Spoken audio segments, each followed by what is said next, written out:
Welcome once again to Strange Form. Despite my issues with Mezco's original 1/12 Collective Alien Big Chap figure, I decided to give their concept edition a chance. As to me, really, it was the more interesting of the two. Beyond the extremely different color scheme, the first thing that really jumps out at me is the difference in the flow of the package design. The original has a breakdown of what's in the box on the back, where the concept edition simply has the exact same image printed on both sides. Which is strange because the promotional material clearly shows a similar design to the original. This is an odd thing to change, since there is no window on the box design, so the only way you can get an idea of what's inside the package is that product image. This seems a little sneaky, as without it, it very much looks like you're getting a figure of Giger's original production concept work, which I have to say would be an awesome figure. But alas, this is simply a repaint. Side by side, they are both striking package designs.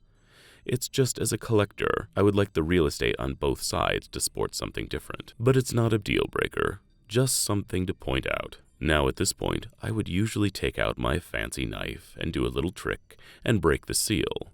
But as anyone who collects these Mezco figures knows, the company doesn't seal these boxes, which can be a little bit of an issue. More than once I've watched collectible store owners pluck these things off the shelf and pull them out of their packages to show would-be customers the articulation, and in those interactions, I've watched people bend and fold these figures in ways that would make me uncomfortable purchasing it afterwards. New should mean new, especially in regards to these alien figures and their rubber bodies. I would highly suggest ordering them from a trusted retailer. Both of mine came from Big Bad Toy Store, and they came in their original manufacturer plastic bags. Now, with all of that off my chest, let's take a look at the figure. Inside the box, every single aspect of the packaging is identical to the black version. Side by side, they look like a biomechanical yin-yang symbol, with the most obvious difference being that the original figure has a lot more paint detail, causing my first impression to be similar to when I open an unpainted resin model kit. The figure is not a cream white or light yellow, but rather a maggot white, with the rubber parts having the tactile feel of Japanese rice cake, or better yet, lychee jello. On top of that, it's the smell, if there is such a thing. The second I lifted the plastic lid, a strong odor similar to latex and superglue emanated from the figure. Both the smell and texture are very different from the original. The rubber is glossy and smooth, with no paint applications other than a light gray wash. But is it translucent? Sort of. Their description on the site being semi-opaque is correct. In front of my camera light, the parts glow, and in some thinner areas around the arms, you can make out the armature. With a high-powered flashlight behind the limbs, you can see through the arms and parts of the legs, as well as the tail. And all of the hard plastic parts are semi-transparent as well, a theme that carries through to every accessory, i.e. the base, eggs, facehugger, chestburster, are all made of a fairly translucent plastic.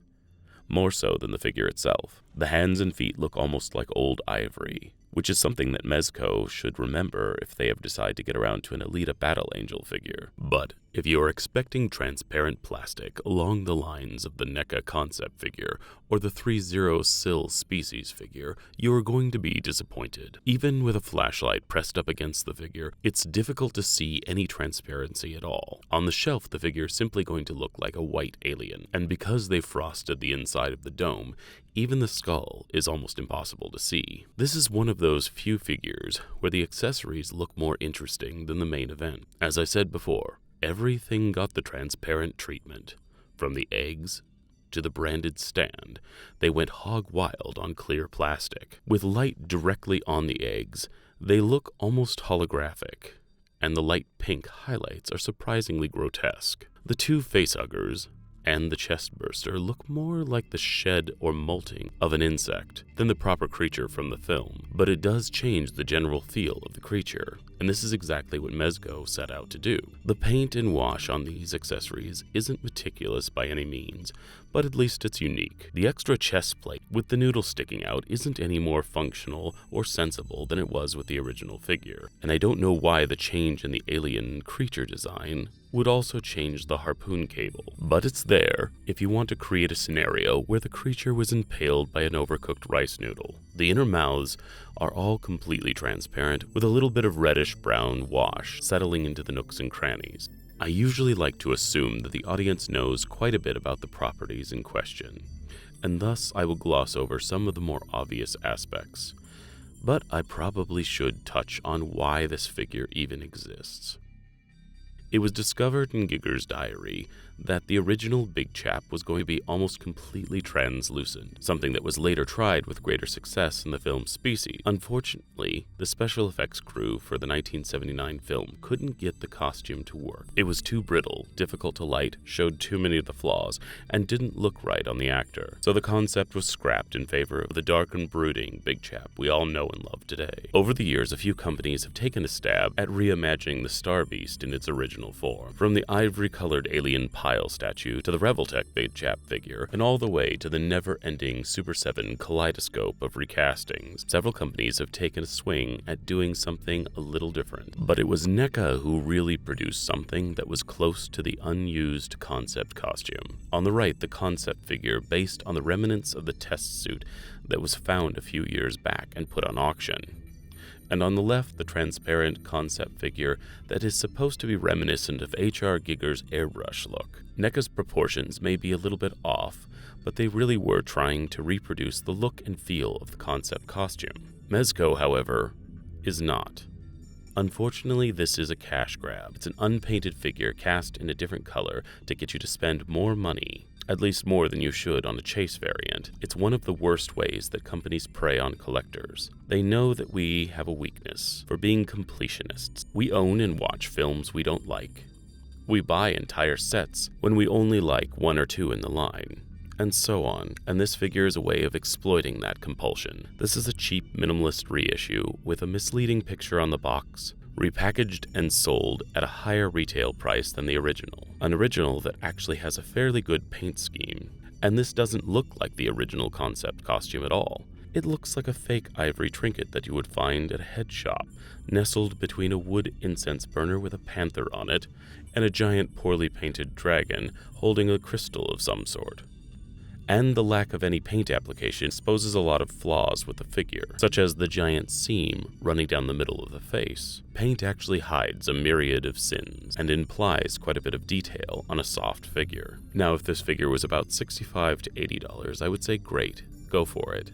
It might be a fun one to repaint, but this one is retailing for around $130, which in my opinion is too little for too much. And looking at them side by side, even with the problems I had with my original, I would suggest sticking with the black version, as this one simply just isn't interesting enough to spark many conversations about cinema history and what could have been. Now, I know I've been railing on this figure for the better part of the review, and if I hate it so much, why did I buy it?